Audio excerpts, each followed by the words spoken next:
If your Shopify sales look like this, watch until the end.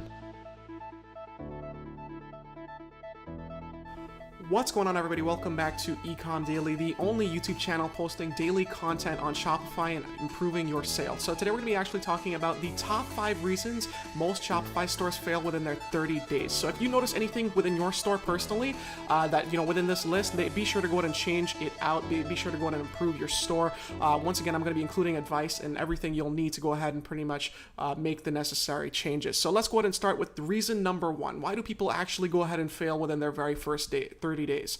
And I believe this very first reason right here is the most important.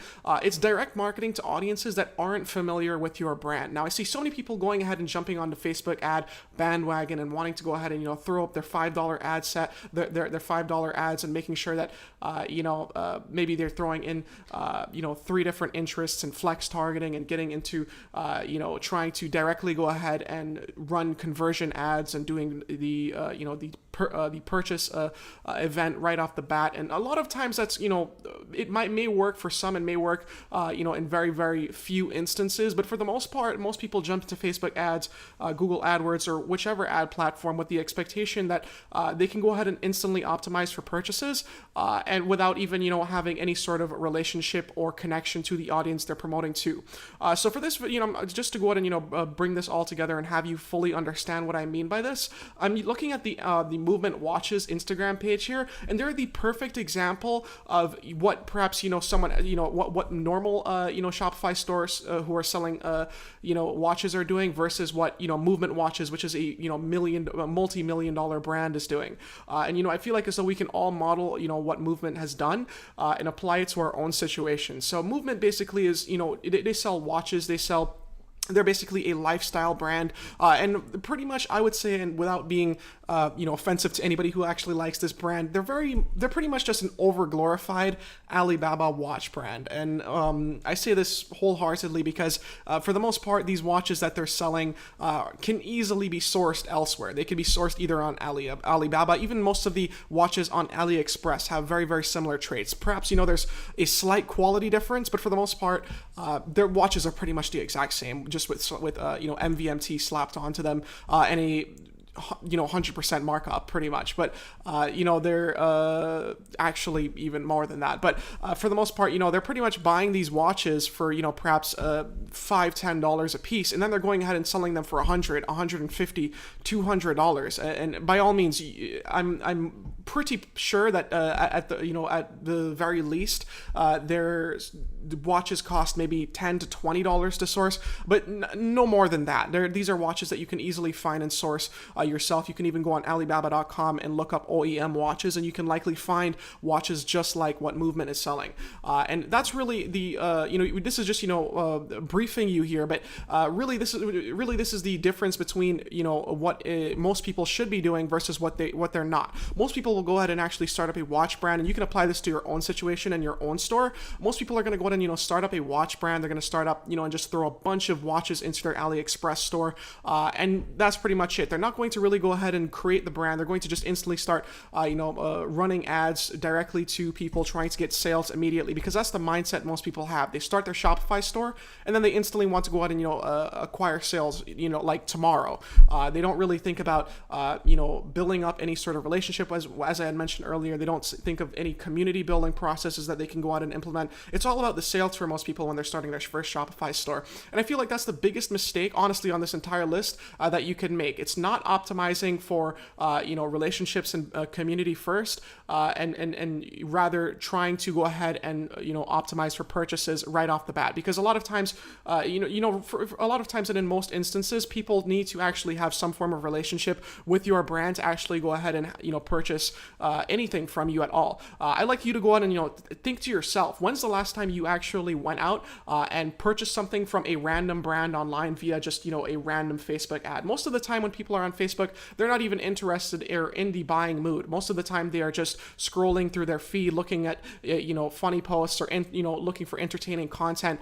They're not really interested in going ahead and on the spot whipping out their credit card and purchasing a watch immediately. Just in this instance, there's a lot of relationship building that needs to go ahead and happen in between, and that's where the entertainment side of this comes in. That's where content building comes in, and that's why I think that for the most part, if you're just getting started, this is probably the biggest piece of advice for you here. Go ahead and optimize to build as many relationships as possible with as many followers or as many as big of an audience size as possible. Don't optimize for sales initially, because and I say this, very seriously. Most people, may disregard this and just, say, well, I'm going to go ahead and optimize for sales anyways. But once again, coming back to what I had mentioned, when's the last time you actually purchased something randomly online from a brand that you had never heard before? Likely not ever. And if you have, all respect to you for trusting that. But, the reason that Movements managed to turn this into a multi-million-dollar operation, for the most part, is they've, once again, they've branded themselves as being a lifestyle brand. They appeal to young adults. They are, they appeal to trends, and they appeal to, a photogenic audience. And the content that they're putting up on their Instagram is very reflective of that. And they've built up that lifestyle brand first. They built up their, their community presence and their community first, and then they went ahead and once again rebranded these watches, and that's how they can also go ahead and charge insane markups like they do, because most people love Movement for their brand itself, not necessarily for the quality of the watch, and they can go ahead and market the quality as whichever way they'd like through their copywriting. But for the most part, that's pretty much the difference between someone trying to start up a watch store for themselves, who's just getting started dropshipping, and a multi-million-dollar brand. And that's what you really need to go ahead and be focusing on. So once again, takeaway here: build as many relationships as possible up front. Worry about sales afterwards, after you've already built up an audience that's connecting with you, as that's how you're actually going to get sales, not by blindly going ahead and jumping into Facebook ads and expecting to hit the purchase conversion, purchase event, and making sure that, or expecting rather that you're going to immediately get any sales. So with that being said, that's pretty much it. All that I have to say for this, but this is probably the most important part. Jumping into reason number 2 now is going to be terrible product pages. This is definitely one that I'd have to say is very, very detrimental to a lot of new stores. A lot of people who especially download Oberlo for the very first time, or perhaps aren't very savvy with the Shopify backend as yet, or the dashboard, or perhaps just haven't used Oberlo for any length of time. They'll go ahead and they'll import their products, and a lot of other YouTubers on here really like to over glorify how simple it is to go ahead and just pretty much add products to your store.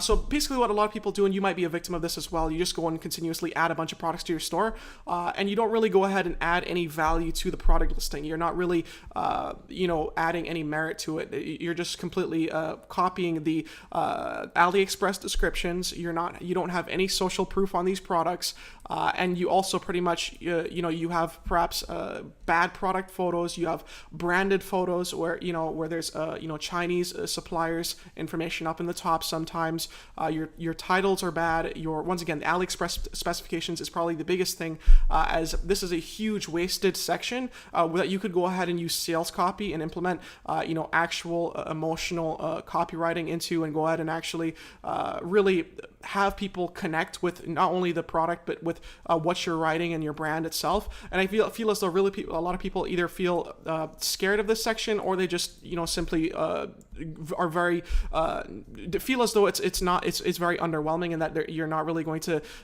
receive any sort of sales benefit through going ahead and adding in proper descriptions. But for the most part, I would say the very most important things about your product page should always be your title, your description, making sure that you're writing your sales copy properly, and then your photos, making sure that there's no supplier logos up there, especially if you're trying to come from a self-branded perspective and trying to convey your products as being self-branded. But then also having only a single product image. This is something that I see a lot of people also do.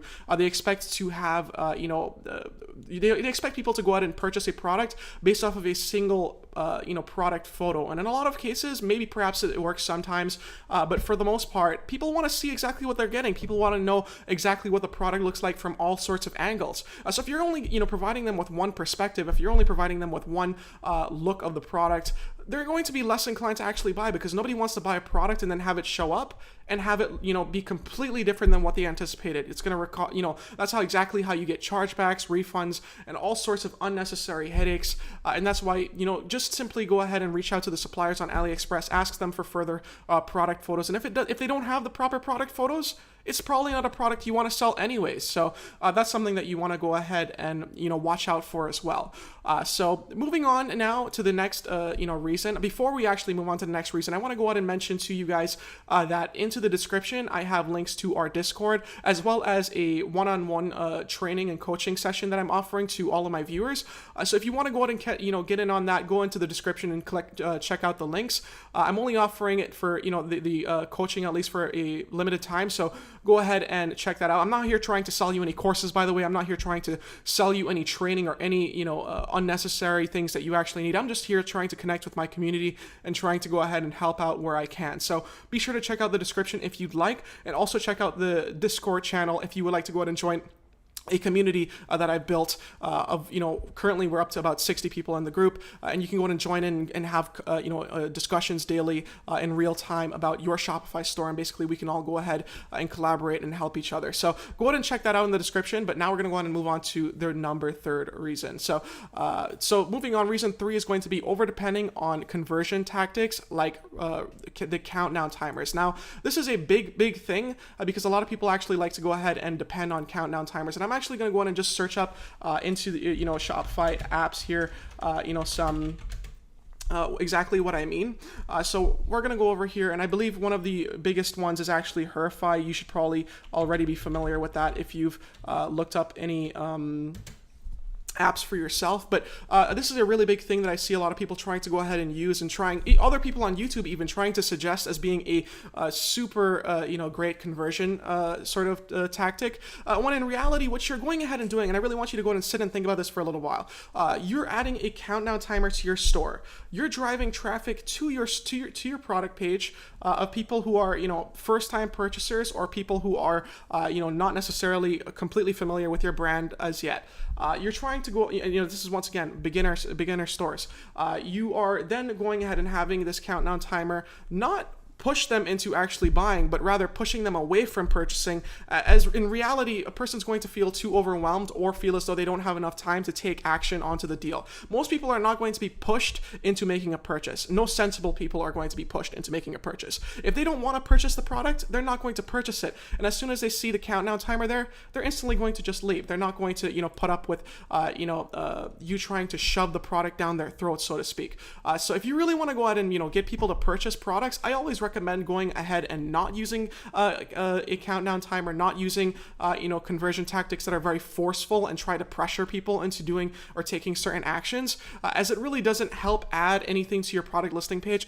What you should actually be trying to optimize for on your product listing page is getting people to actually watch your your product descriptions and read through them, and actually stay on the product page for as much amount of time as possible, so that they can go ahead and basically understand your offer, understand potentially what you're offering them, and really get to know the product and get to know your brand. Having longer wait times or longer time spent onto your store is always better than having or rushing people off of your store. So that's why I always recommend against these so-called conversion tactics that are supposed to be so great by a lot of people's metrics. For me personally, I always don't use them. I get better results without using countdown timers. Perhaps some others do use countdown timers and get good results, but for myself and for the clients that I've helped out in the past, it usually leads to people leaving almost instantly. So it's something that you can go ahead and consider for yourself as well. So now moving onwards, another thing that people moving onwards and moving on to the next one really here, reason number 4 is adding hundreds of products to your store without actual and basically diluting your product selection. So lots of people like to go onto AliExpress and just jump into exactly there's lots of products onto AliExpress, and there's lots of products that you can basically go ahead and throw into your product very easily. So just going ahead and jumping into the watches section, since we talked about movement earlier, you can see all of these products here. Once again, as I mentioned earlier, overglorified, rebranded watches that are selling for $100. You can get pretty much the same thing for $993 right here. And you can source a lot of these watches that are very, very similar to what Movement's offering for a fraction of the a sub fraction of the cost. Like a lot of these watches are really cheap. They're not, the whole thing with Movement, once again, is their branding strategy and the community they've built is so strong that they're able to charge the prices that they do, and that's something that you should go ahead and try to model after in your store. But a lot of people, once again, try to go ahead and input hundreds of products into their stores for the very first time when they're getting started, and that's probably, once again, one of the worst things that you can go ahead and do, because you're diluting your product selection. You're not really getting people to really engage with your main and core offers. People, if they do browse your store, will probably likely instantly leave because you have too much of a selection to choose from. A lot of it's probably listings that could be disposed of. So it's all relative to what niche you're in and what you're looking to go out and do. But for the most part, I always recommend people only having maybe 20 to 30 products or 30 to 40 products at most in their store at any given time. A lot of people try to go out and start big general stores and have 50, 100, 2, 3, 4, 500. I've even seen products in their store at any given time, when in reality, not even maybe 50 products will, especially if you're just starting out, not even 50 products will sell within your store. So always optimize for where you're at currently, and that includes making sure that you have a limited product selection. It doesn't come off as you being a little store. It doesn't come off as you being a untrustworthy store in any sort of way. It just comes off as you being a clean, optimized store that focuses on a very specific subset of products, rather than trying to go ahead and add hundreds for no apparent reason. Okay, so, and moving now on to the last reason, which is going to be reason number 5, believing Facebook ads is your Lord and Savior. Now, a lot of people, really like to go ahead and overestimate the capabilities of what they can do with Facebook ads, and using Facebook ads as their only source of traffic, and expecting that, if they don't learn Facebook ads, it's over for their store. They're not going to, reach their goals. A lot of times, people really put too much faith into Facebook ads, and I feel as though that they're not really opening up their minds or their mindset to newer possibilities, such as using Instagram influencers. Once again, building up your community organically, even through engaging with people in Facebook groups, or going on subreddits, or via reddit.com, or even getting involved on twitter.com and going ahead and engaging once again with people all over, and really helping out communities to go ahead and actually in return have them join yours and join your community and become a part of your brand. So once again, these are things that you should always consider. It really ties back into what I originally said actually about the whole community building aspect, and that it really does. That's really the key goal here for you to go out and accomplish with your store if you are starting up for the very first 30 days. You should really once again consider your other options, especially if you don't have a big budget, because Facebook ads is really for people who have a sizable budget and can afford to continuously spend on a daily basis anyways. So that's my best advice for you guys here today. I'm hoping that you guys enjoyed this. I'm hoping that you guys got some value out of this. If you did, what I'd really appreciate is if you'd be willing to hit that subscribe button down below and hit the notification bell so that you can get content sent to you every single day. Another thing that I want to go ahead and discuss here is also be sure to go and check out our Discord, because we have a Discord channel down below. Currently, we have about 65 members in there, and we can we're all helping each other out with our stores. So if you're currently new to Shopify, or if you're new to dropshipping in general, go ahead and join that Discord group, because it's really going to help you out. It's a whole community of people just sharing ideas and strategies for their stores. And then also, if you're new and you want to go ahead and get some free advice and some free help, go ahead and check out my offer down below, as well as I'm offering 7 days of free coaching to a limited amount of people within my subscriber base and within my viewership base. So go ahead and check that all out in the description down below. I'm hoping that you once again enjoyed this video. I'm hoping that you checked it out and that you even reached the end. And if you did, once again, I'll be back tomorrow, and I'm hoping you're having a great day today.